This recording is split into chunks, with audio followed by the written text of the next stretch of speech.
Chapter 4 Up the Orinoco. The next journey that the travelers made was to the Orinoco.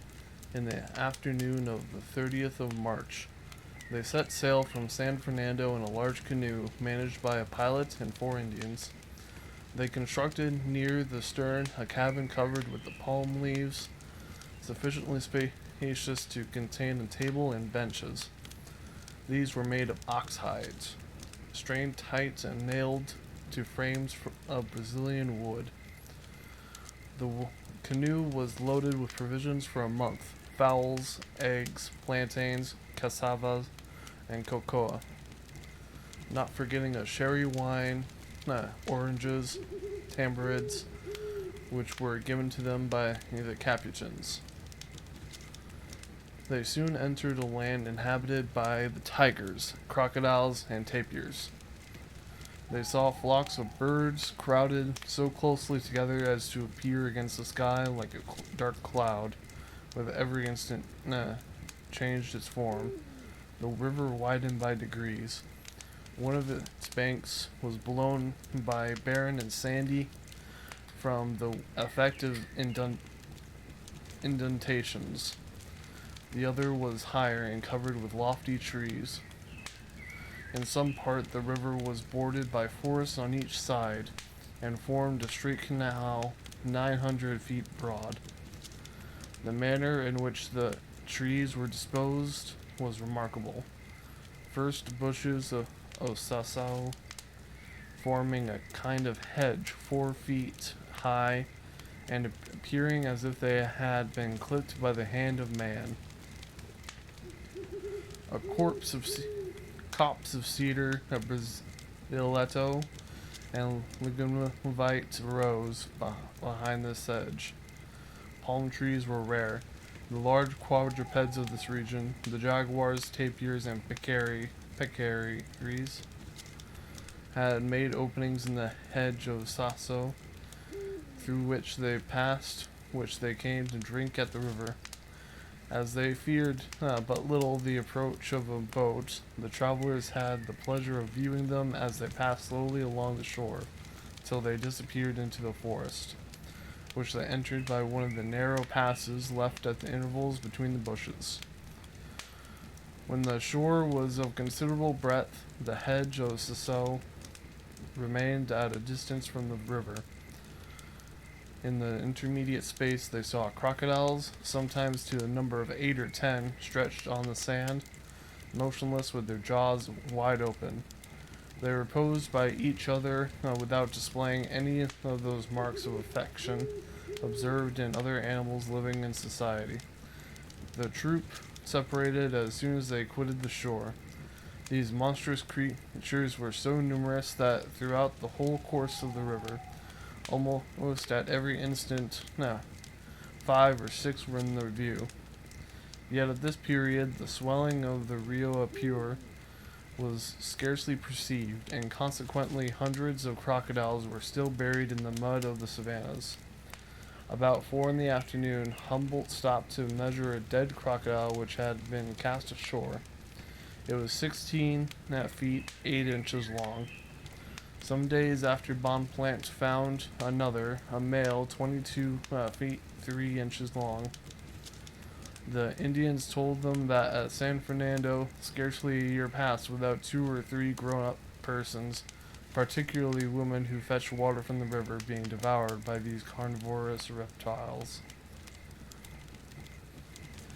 They related the history of a young girl of Urichusu, who, by a singular intrepidity and presence of mind, saved herself from the jaws of a crocodile. When she felt herself seized, she sought one of the eyes of the animal, and plunged her fingers into them with such violence that the pain forced him to let her go. After having bitten off the lower part of her left arm, notwithstanding the enormous quantity of blood she lost, the girl reached the shore, swimming with the hand that still remained to her. In those desert countries where man was ever wrestling with nature, discourse daily turned on the best means that might be employed to escape from a tiger, a boa, or a crocodile. Everyone prepared himself in some sort for the dangers that might await him. "I knew," said the young girl of Uritusu coolly, "that the caiman lets go of his hold if you push your fingers into his eyes." After his return to Europe, Humboldt learned that in the interior of Africa, the blacks knew and practiced the same means of defense. Isaac, the guide of the unfortunate Mungo Park, was twice seized by a crocodile and twice escaped from the jaws of the monster, having succeeded in thrusting his fingers into the creature's eyes while underwater. The African Isaac and the young American girl owed their safety to the same presence of mind and the same combination of ideas. Humboldt often saw young crocodiles biting their tails, and other observers have seen the same action in the crocodiles at their full growth. If their movements almost appear to be straightforward, it is because, like lizards, they move by starts. Crocodiles are excellent swimmers. They go with facility against the most rapid currents. It appeared to Humboldt, however, that in descending the river, they had some difficulty in turning quickly about. A large dog, which had accompanied him in the journey from Caracas to the Rio Negro, was one day pursued and swimming by an enormous crocodile. The latter had nearly reached its prey when the dog escaped by turning around suddenly and swimming against the current. The crocodile performed the same movement, but much more slowly than the dog, which succeeded in gaining the shore. Near the Jovel, the travelers saw the largest jaguar they had ever met with. The natives themselves were astonished at its prodigious length, which surpassed that of any Bengal tiger that ever seen in the museums of Europe. The animal lay stretched beneath the shade of a large zambang. It had just killed the tapir, but had not yet touched its prey, on which it kept one of its paws. The zamuru vultures were assembled in great numbers to devour the remains of the jaguar's repast. They presented the most curious spectacle. By a singular mixture of boldness and timidity, they advanced within the distance of 2 feet from the animal, but at the least movement he made, they drew back. In order to observe more nearly the manners of these creatures, Humboldt and Bonpland went into the little skiff that accompanied their canoe. Tigers were very rarely attack boats by swimming to them, and never, but when their ferocity is heightened by a long privation of food. The noise of their oars led the animal to rise slowly and hide itself behind the sasso bridges that bordered the shore. The vultures tried to profit by this moment of absence to devour the tapir, but the tiger, notwithstanding the proximity of the boat, leaped into the midst of them, and in a fit of rage, expressed by his gait and the movement of his tail, carried off his prey to the forest. Continuing to descend the river, they met with a great herd of tapirs, which the tiger had put to flight, and for whom he had selected his prey. These animals saw them land very unconcernedly. Some were seated and gazed upon, moving the upper lip like rabbits. They seemed not to be afraid of man, but the sight of the dog put them into flight. Their hind legs being longer than their forelegs, their pace was a slight gallop, but with so little swiftness that the travelers succeeded in catching 2 of them. They passed the nights in the open air, though in a plantation, the proprietor of which employed himself in hunting tigers. He wore scarcely any clothing and was of a dark brown complexion like a Zambo. this did not prevent his classing himself among the whites. He called his wife and his daughter, who were as naked as himself, Donna Isabella and Donna Manuela. Without having ever quitted the banks of the Apure, he took a lively interest in the news of Madrid, inquiring eagerly respecting those never-ending wars and everything down yonder. He knew, he said, that the king was soon to come and visit the grandees of the country of the Caracas, but he added with some pleasantry, as the people of the court can only eat only wheaten bread, they will never pass beyond the town of Victoria, and we shall not see them here. Humboldt had brought with him a tapir which he had intended to have roasted, but his host assured him that such Indian game was not food fit for a white gentleman like the travelers and himself. Accordingly, he offered them some venison, which he had killed the day before with an arrow, for he had neither powder nor firearms. They supposed that a small wood of plantain trees concealed the huts of the farm. But this man, so proud of his nobility and the color of his skin, had not taken the trouble of constructing even a hut of palm leaves. He invited them to have their hammocks hung near his own between two trees, and he assured them that with an air of complacency that if they came up the river in the rainy season, they should find him beneath a roof. They soon had reason to complain of a system of philosophy which was indulgent to indolence, and rendered a man indifferent to the conveniences of life. A furious wind arose after midnight, lightning flashed around the horizon, thunder rolled, and they were wet to the skin. During this storm, a whimsical incident served to amuse them. For a moment, Donna Isabella's cat, which had perched upon a tamarind tree at the foot of which they lay, it fell into the hammock of one of their companions, who, being hurt by the claws of the cat, was suddenly aroused from a profound sleep. Imagined he was attacked by some wild beast of the forest, they ran to him on hearing his cries, and had some trouble to convince him his error. While it rained in torrents on their hammocks and on their instruments which they had brought ashore, their host congratulated them on their good fortune in not sleeping on the strand, but finding themselves in his domain, among whites and persons of respectability. What as they were, they could not easily persuade themselves of the advantages of their situation, and they listened with some impatience to the long narrative which he gave of his pretended expedition to the Rio Meta, of the valor he had displayed in singular combats with the Guahibo Indians, and the services that he had rendered to God and his king in carrying away Indian children from their parents to distribute them to the missions.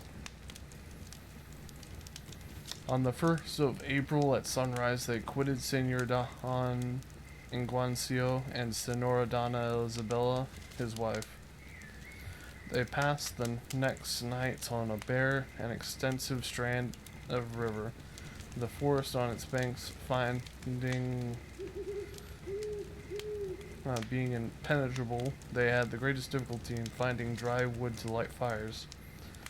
The night was calm and serene, and there was a beautiful moonlight. The crocodiles stretched along the shore placed themselves in such a manner as to be able to see the fire. The travelers thought they observed that its blaze attracted them, as it attracts fishes, crayfish, and other inhabitants of the water. The Indians showed them the tracks of 3 tigers in the sand, 2 of which were very young. A female had no doubt conducted her little ones to drink at the river. Finding no tree near, the travelers struck their oars in the ground and fastened their hammocks to them. Everything passed tranquilly till 11 at night, and then a noise so terrible arose in the neighboring forest. that it was almost impossible to close their eyes. Amidst the cries of so many wild beasts howling at once, the Indians discriminated only such as were at intervals heard separately. These were the little soft cries of the sapajaos, the moans of the Aleut apes, the howlings of the jaguar and cougar, the peccary and the sloth, the cries of the curassow, the paraca, and the other gallacious birds. When the jaguars approached the skirt of the forest, the dog which accompanied the party, and which, till then, had never ceased barking, began to howl and seek for shelter beneath the hammocks. Sometimes after a long silence, the cry of the tiger came from the tops of the trees, and then it was followed by a sharp, long whistling of the monkeys, which appeared to flee from the danger that threatened them. When the natives were interrogated on the causes of the tremendous noise made by the beasts of the forest at certain hours of the night, they answered, "They are keeping the feast of the full moon." The travelers set sail on the 2nd of April. The morning was beautiful and cool. The porpoises plowed the river in long files. The shore was covered with fishing birds. Some of these perched on the floating wood as it passed down the river, and surprised the fish that preferred the middle of the stream. The canoe was aground several times during the morning. These shocks were sufficiently violent to split a light bark. They were caused by the limbs of large trees which had remained for years in oblique position, sunk in the mud, reaching a spot near the island of Carizals. They saw trunks of the locust tree of an enormous size above the surface of the water. They were covered with a species of plotus, nearly resembling the white-bellied darter. These birds perched in flies like pheasants, and remained for hours entirely motionless, with their beaks raised toward the sky. It rained toward evening, and before the rain fell, swallows skimmed over the surface of the water. They saw also a flock of parakeets, pursued by little goshawks. The piercing cries of the parakeets contrasted singularly with the whistling of the birds of prey. They passed the night in the open air upon the beach near the island of Carizals. There were several Indian huts in the neighborhood, surrounded with plantations. Their pilots assured them beforehand that they should not hear the cries of the jaguar, which, when not extremely pressed by hunger, withdraws from places where he does not reign unmolested. Men put him out of humor, said the people in the missions. They stopped at noon the next day in a spot called Algodonal,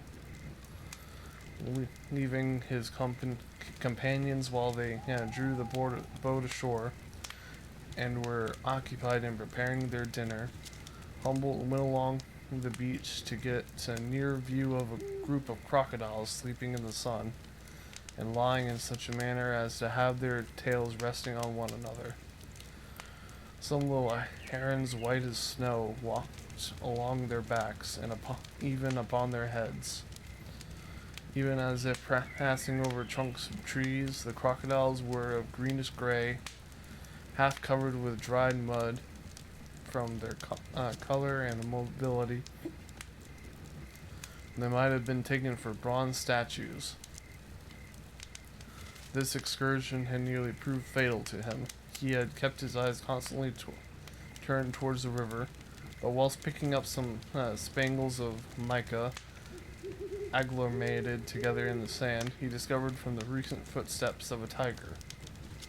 In the sand, he discovered the recent footsteps of a tiger, easily distinguishable from their form and size.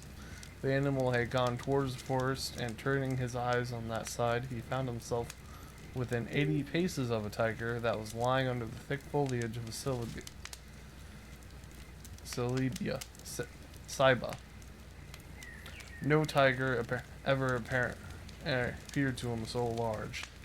He was extremely alarmed, yet sufficiently master of himself and of his motions to enable him to follow the advice which the Indians had so often given him as he how ought to act in this situation.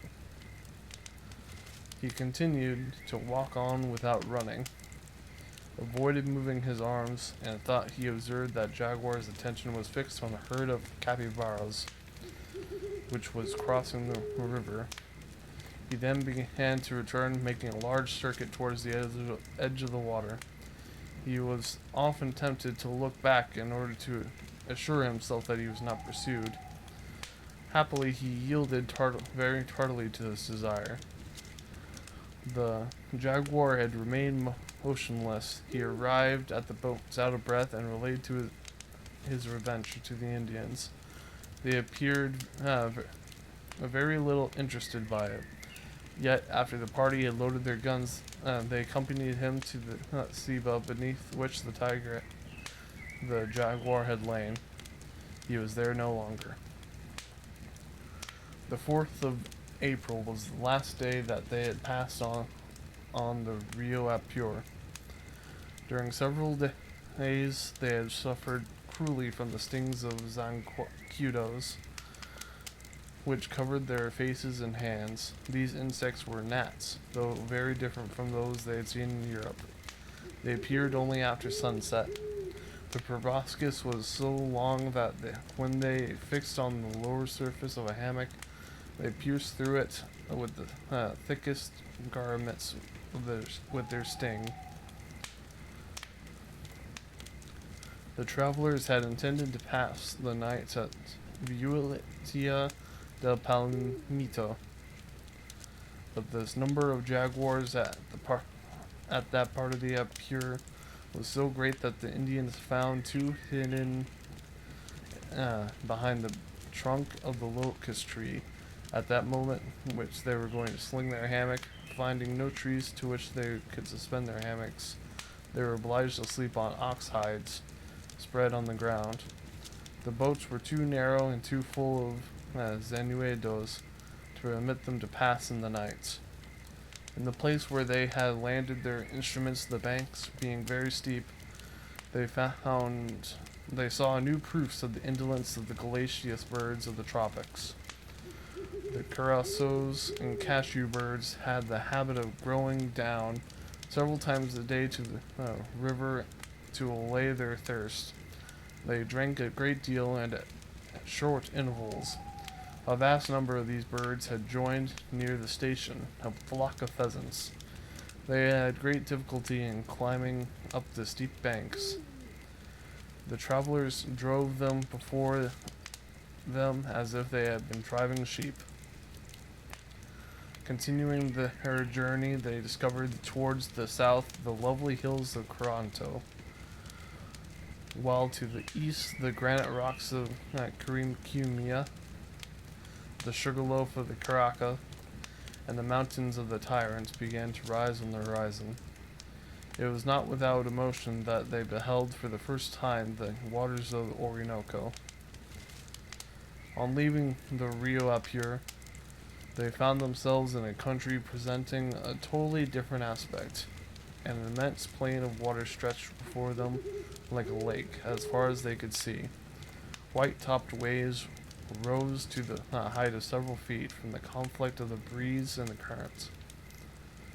The air resounded no longer with the piercing cries of herons, flamingos, and spoonbills, crossing in long flies from one shore to the other. Their eyes sought in vain those waterfowl, the habits of which vary in each tribe. All nature appeared less animated. Scarcely could they discover in the hollows of the waves a few large crocodiles cutting obliquely by the help of their long tails the surface of the agitated water. The horizon was bounded by a zone of forest which nowhere reached so far as the bed of the river. A vast beach, constantly parched by the heat of the sun, desert and bare as the shores of the sea, resembled at a distance. From the effect of the mirage pools of stagnant water, these shanty shores, far from fixing the limits of the river, rendered them uncertain by enlarging or contracting them alternatively, according to the variable action of the solar rays.